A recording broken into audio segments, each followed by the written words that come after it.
The United Nations Security Council addressed the situation in Haiti, given the alarming levels of violence in the Caribbean island nation.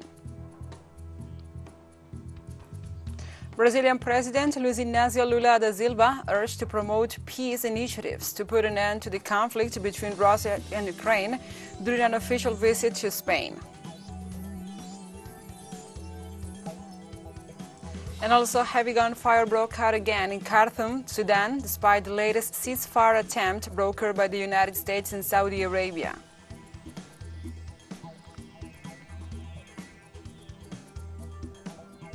From the headquarters of TeleSUR English in Havana, Cuba, this is From the South.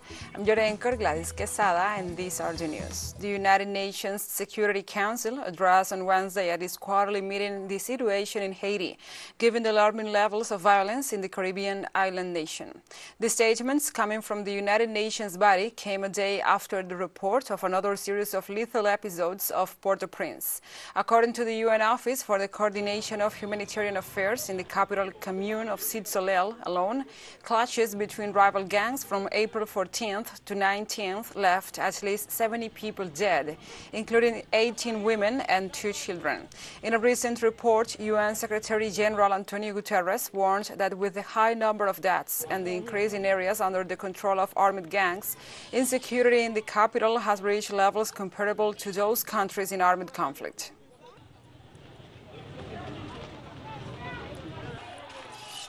And Maria Isabel Salvador, the United Nations envoy to the country for a Security Council meeting, said that gun violence in Haiti is spreading at an alarming rate in areas that were once considered quite safe. Since the last briefing to the Council by my predecessor in January, gang criminality has grown. Gang violence is expanding at an alarming rate in areas previously considered relatively safe in Port-au-Prince and outside the capital. The horrific violence in gang-ridden areas, including sexual violence, particularly against women and girls, is emblematic of the terror afflicting much of Haiti's population. The President of Colombia, Gustavo Petro, requested on Tuesday the formal resignation of his cabinet. The decision was taken after the Conservative Party and the Liberal Party maintained their position in rejecting the proposal to reform the health system made by the executive. President Petro informed through the social networks that the political decisions taken prove, in first place, that the invitation to a social pact for change has been rejected. The President expressed that those who profit from public money have not realized that society demands its rights and that it implies dialogue and a pact.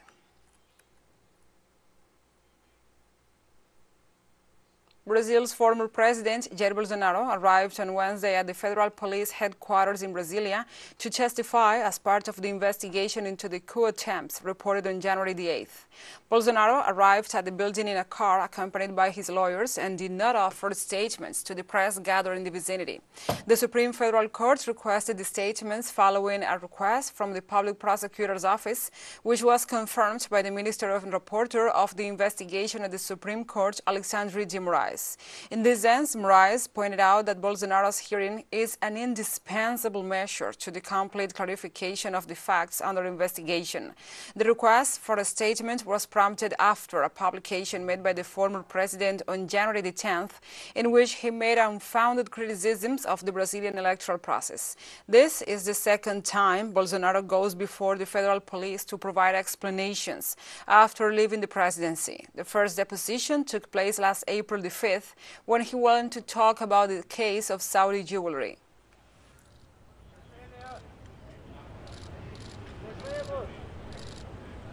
And the United Workers Front, made up of Ecuador's central unions, called this Wednesday for a national mobilization in the framework of the International Workers' Day on May the 1st, in defense of employment and against President Guillermo Lasso.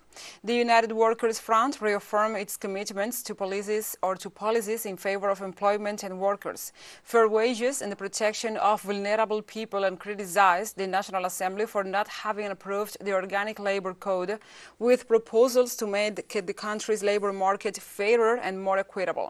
They also rejected the impositions of the International Monetary Fund, with which the government of Guillermo Lasso is in the middle of talks to request a new loan. In the document, the Workers' Front demanded better public policies, a budget for health, education, and social justice from the government.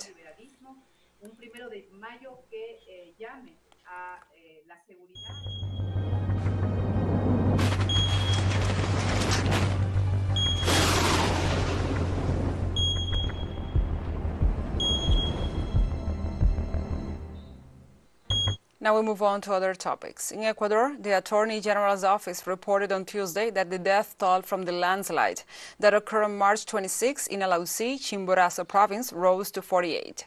According to local authorities, rescue forces found another body corresponding to a male victim.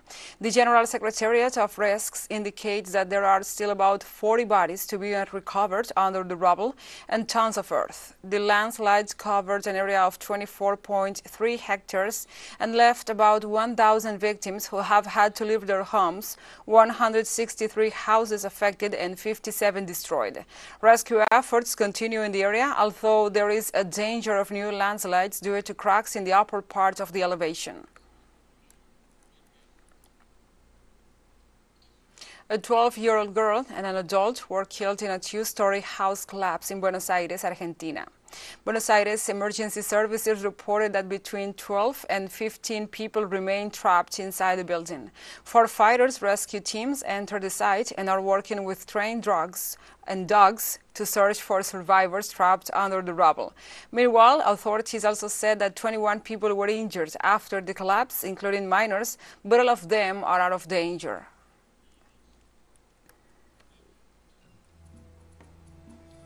Let's take a short break, but first remember you can follow us on TikTok at TeleSUR English, in which you will be able to see news in different formats, news updates and more. Other stories coming up, stay with us.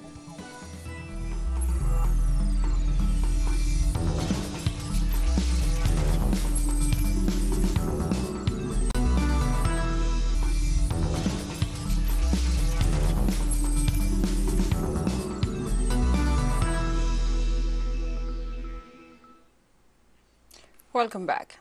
In a meeting with Spanish businesspersons as part of his European tour, Brazilian President Luiz Inácio Lula da Silva urged to promote peace initiatives to put an end to the conflict between Russia and Ukraine.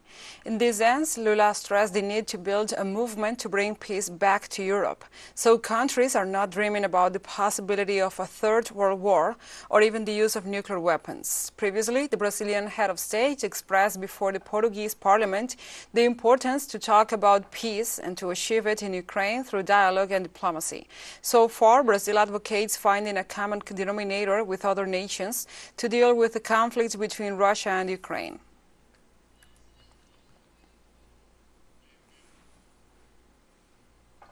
The European Union on Wednesday presented a long-awaited proposal to reform legislation regulating medicines to make them cheaper, avoid shortages, and boost the production of new antibiotics. During a press conference, European Union Health Commissioner Stella Kyriakides emphasized that in the last decade, reports of shortages of medicines, including antibiotics, have soared into the tens of thousands. Kyriakides also pointed out that under the proposal, companies will have to notify potential shortages earlier and have stock-out prevention plans for their medicines. While the European Commission aims to bring down the cost of medicines, it does not have the power to set prices in the Union, as that is a prerogative of national governments who negotiate with pharmaceutical groups.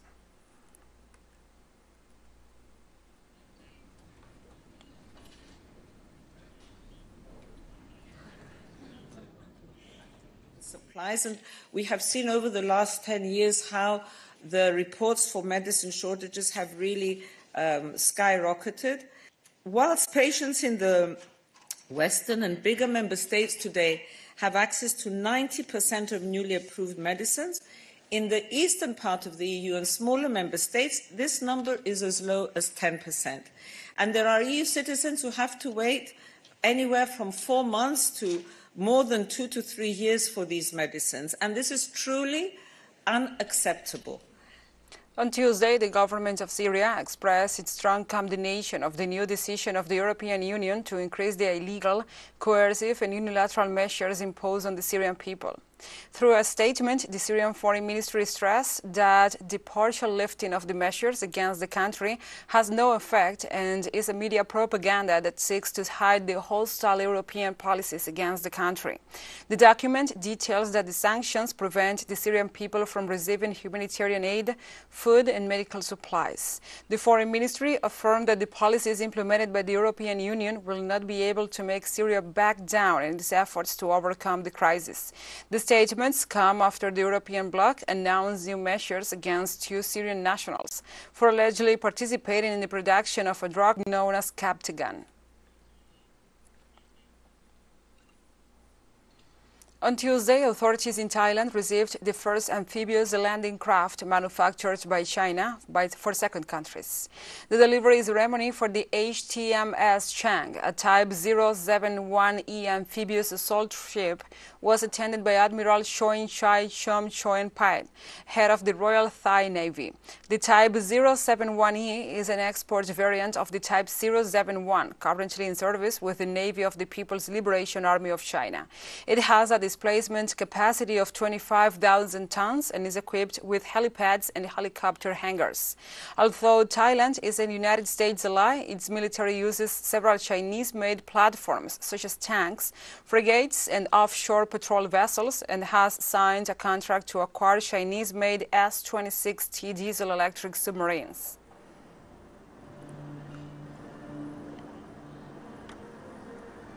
And as the 15th edition of the BRICS summit approaches, the alliance strives for expansion, with the arrival of several African countries in particular.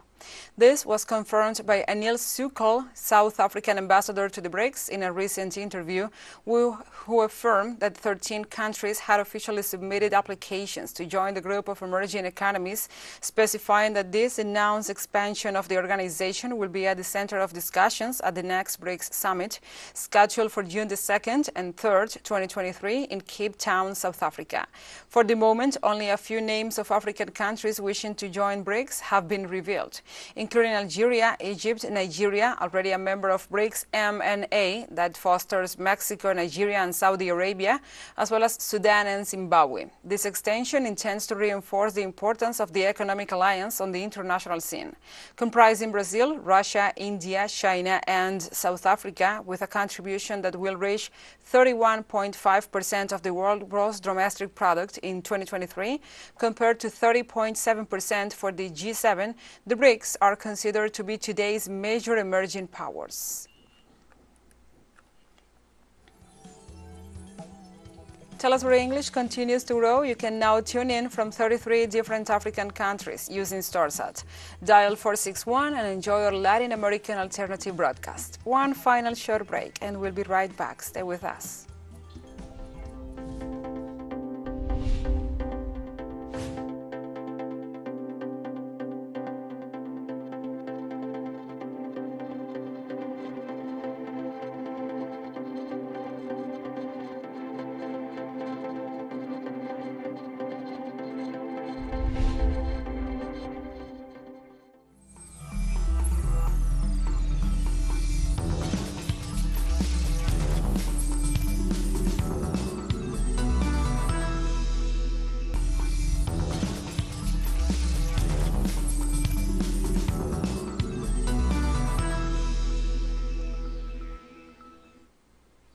Welcome back. Sudanese residents in the capital city of Khartoum reported heavy gunfire near the presidential palace on Wednesday, despite the latest ceasefire attempt brokered by the United States and Saudi Arabia. The latest fighting between both parties broke a 72-hour truce that meant to start on Monday. Meanwhile, healthcare support and humanitarian aid is becoming harder to access as people shelter at home amid gunfire and explosions. According to the United Nations, more than a week of fighting in Sudan had killed more than 400 people and injured thousands more. Many civilians continued looking to escape via the nation's 7 neighboring countries as security deteriorated with internet and electricity outages, plus a shortage of food, water, and gas.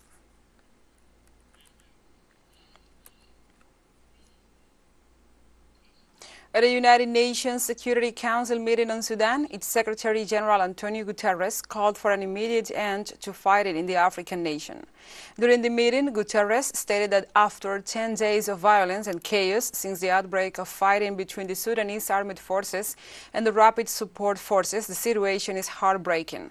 He also said that a prolonged, full-scale war is unbearable to contemplate.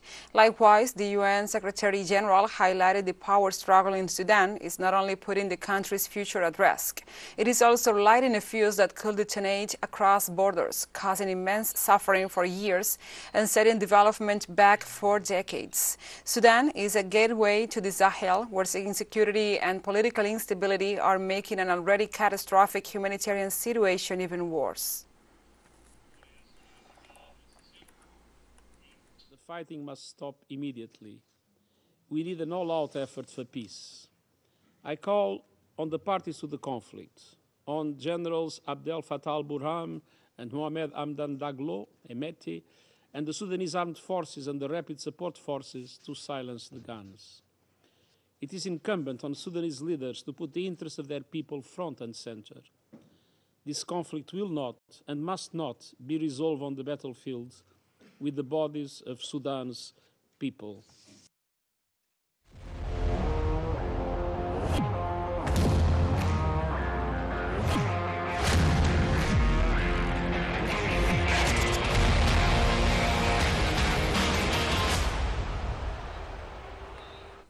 And now let's go to the sports. On Wednesday, the celebration in Venezuela of the 5th edition of the Alba Games continues. Let's review the sports that will take place this Wednesday, April 26, for the 6th day of this sports event. On Wednesday is the last day of baseball, boxing and chess. In its addition, the second day of road cycling will be held in La Guaira. And weightlifting and wrestling will begin competitions as athletics at the track of the Military Academy.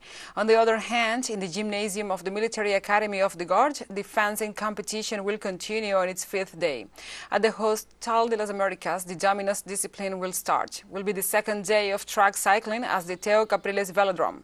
And the 5-on-5 basketball and karate will continue at the United Nations Park. We will see also action at the Hugo Chavez Frias Stadium. With the softball games, table tennis adds up its 3rd day. And is the 5th day for court volleyball and the 2nd day of beach volleyball and wushu at the Hugo Chavez Frias Coliseum.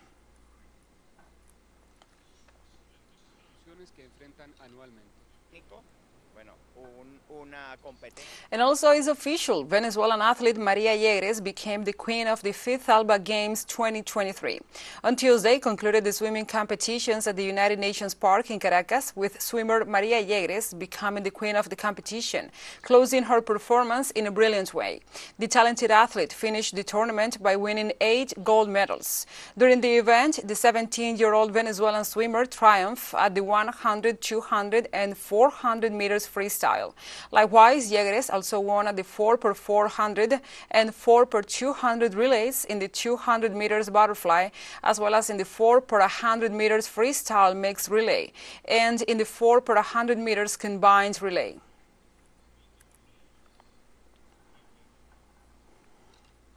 And we continue in Venezuela with the victory of Nicaragua against St. Vincent and the Grenadines by 3-0 in a new match today to men indoor volleyball at the Alba Games 2023.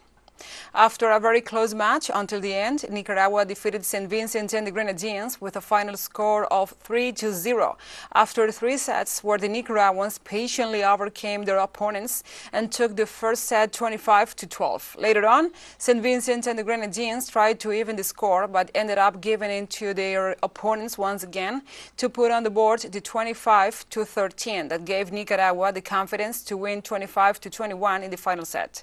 Now, with this victory, the Nicaraguans are waiting for the results of the match between the teams of Venezuela A and Venezuela B to win the bronze medal.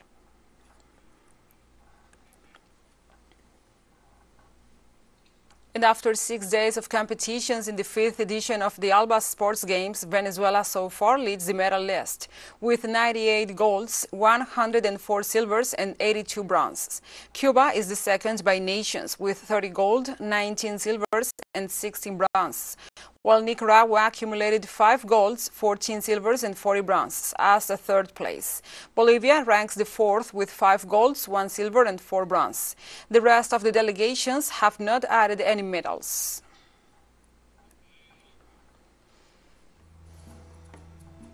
And we have come to the end of this news brief. But remember, you can find this and many other stories on our website at telesurenglish.net. And also, if you feel so inclined, please join us on social media for all the latest news. We are on Facebook, Twitter, Instagram, Telegram, and TikTok. For TeleSUR English, I'm your anchor, Gladys Quesada. Thank you for watching.